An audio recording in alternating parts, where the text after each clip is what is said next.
আমি প্রথমে কিছু ছেলে আর লোকদের বিষয়ে একটা কথা বলতে চাই, মানে অনলি কিন্তু ছেলে, হ্যাঁ ছেলে আর লোক আর কি, মানে কিছু কিছু আছে বয়স্ক আর কি, মানে আর কি বলবো, যেমন আমার কমেন্ট বক্সে এসে বলে হ্যালো বৌদি, হাই বৌদি, কি উঠ বৌদি, মানে বাংলায় লিখেছে ভাবো, কি তারপরে আলাদা করে উঠ তারপরে বৌদি, মানে এরা কি লিখতে চায় আর কি লেখা আমি বুঝতে পারি না। তারপরে কেমন আছো বৌদি, তুমি খুব সুন্দর বৌদি, আমার কমেন্টটা পড়ো বৌদি।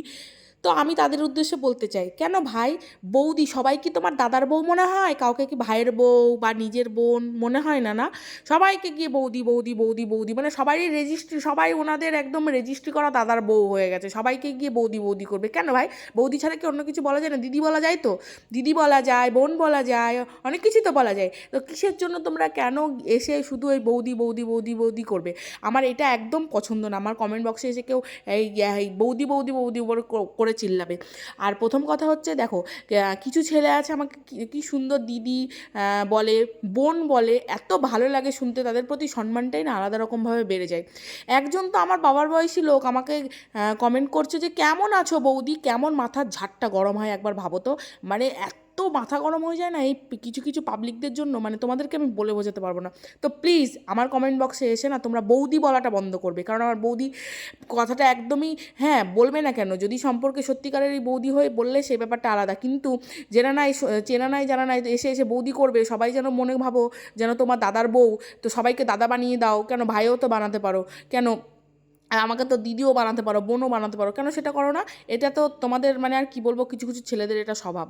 তো সবার তো না, কিছু কিছু ছেলেরা আছে যেমন দিদি বলে ভাই বলে, তাদের তো বললামই, এত ভালো লাগে না শুনতে, তাদের কমেন্টগুলো পড়তে এত ভালো লাগে, তোমাদের বলে বোঝাতে পারবো না। তো যাই হোক, অনেক কিছু বলে ফেলেছি, অনেক কিছু করে ফেলেছি, তো প্লিজ আগে কেউ এভাবে কমেন্ট করবে না আমাকে বৌদি কেমন আছো বৌদি, কিউট বৌদি, হ্যাঁ না বৌদি, তা না বৌদি, এইসব কিছু বলবে না। আমার এগুলো খুব খারাপ লাগে, ভালো লাগে না শুনতে এগুলো, কারণ আমি সেরকম টাইপের বৌদি মতো একদম বৌদিগিরি ভিডিও বানায় না যে বৌদি বৌদি বৌদি করে চিল্লাবে সব, একদম অসহ্য পড়া। তো যাই হোক না কেন, তো দেখো আমি আজকে চলে এসেছি মেয়েকে নিয়ে, দেখতেই পেলে সব কিছু হয়ে গেল, আর আমি বক বক বক বক বক বক করেই গেলাম।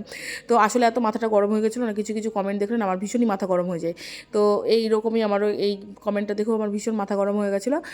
তো দেখো এই যে আমরা এসেছি, পার্লার উদ্বোধন হচ্ছিলো আমার একটা ননদের, তো সেদিন পার্লার ওপেন করেছে ওর নতুন, তো মেয়েকে নিয়ে আমি, মেজদি ভাই আর মেয়ে নিয়ে চলে এসেছি এখানটায়, কারণ ও বারবার করে বলেছিল আসতে, তো আমি ভাবলাম ঘুরে আসি, কোথাও তো যাওয়াই হয় না, তো যাই গিয়ে ঘুরে আসি। তো এসে দেখলাম ওদের কেক কাটিং হয়েছিল না আমি আসার পরে, তারপরে এগুলো হলো, তো মৌমিতা তো আমাকে বলছে যে বৌদি ভালো টাইমেই এসছো, আমার এখনও কেক টেক কাটা হয়নি, তুমি এসছো, এবার কেক টেকগুলো সবাই আছে কাটতে পারবো। তো দেখো আমি এখানে কিছু নেল পালিশ নিয়ে নিচ্ছিলাম, নেল পালিশ, মেয়ের ক্লিপ, তারপর একটা কাজল, আর আরও সব কী যেন নিয়েছি আমার ঠিক মনে নেই।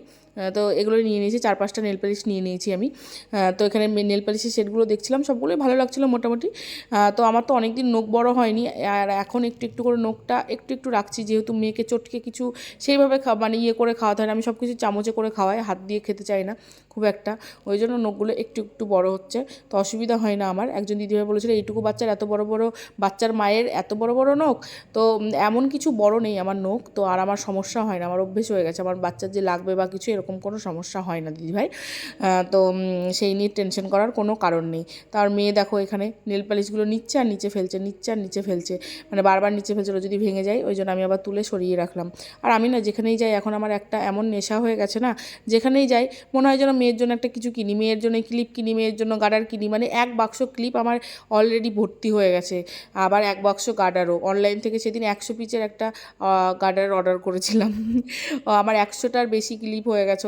সবাই আমাকে এত ভালোবাসা দেওয়ার জন্য সবাইকে অসংখ্য অসংখ্য ধন্যবাদ। তোমরা এভাবে আমার পাশে থেকো, আমার সাহায্য করো, আমি যেন আরও এগিয়ে যেতে পারি। তো একটা লাইক একটা কমেন্ট তো বানতা হে boss. Thank you so much, bye bye, সবাই ভালো থেকো।